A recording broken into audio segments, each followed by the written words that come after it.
হচ্ছে last park, last জায়গা। এখান থেকে এইটা ঘুরে আমরা বেরিয়ে যাব। এর মাঝখান দিয়ে দেখছি খুব সুন্দর সুন্দর ঝাউ গাছ হয়েছে। বনু এখানে এক্সারসাইজ করবে, অবশ্যই ঢোকো।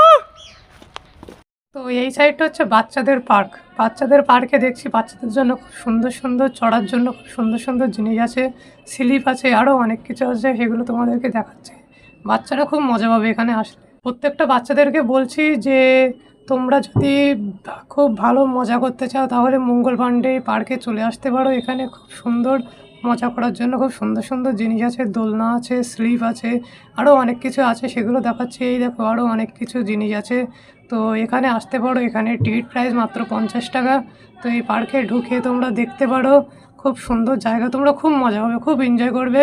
তো একবার আমার কথা শুনে এই পার্কে আসতে পারো, এসে দেখতে পারো যে পার্কটা কেমন। খুব ভালো লাগবে পার্কটা। মানে আমিও তো এসে ঘুরে দেখলাম চারিদিকটা, আমিও একটু ওঠার চেষ্টা করছিলাম কিন্তু আমাকে উঠতে দেয়নি, তো বাচ্চাদের পার্ক বলে। তো তোমরা একবার আসতে পারো, এসে দেখতে পারো। তো এখন আমরা আমাদের সব পার্কগুলো কমপ্লিট হয়ে গেছে। তো এখন আমরা এখান থেকে বেরিয়ে যাচ্ছি টাটা করে সবাইকে, এবং সব পার্ক টাটা করে আমরা এখন এখান থেকে বেরিয়ে যাচ্ছি। যাওয়ার সময় এখানে দেখলাম একটা রেস্টুরেন্ট আছে, river view restaurant, AC non আছে। এখানে সব কিছুর ব্যবস্থা পেয়ে যাবে, খাওয়া দাওয়া থেকে শুরু করে সব কিছুর ব্যবস্থা পেয়ে যাবে।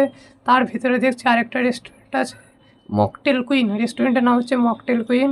তো যদি মঙ্গল পাণ্ডের ঘাটে আসো এই রেস্টুরেন্টে খাবার দাবার ট্রাই করতে পারো। আমি একটা কথা বলছি, খাবার দাবারের প্রাইস খুব বেশি।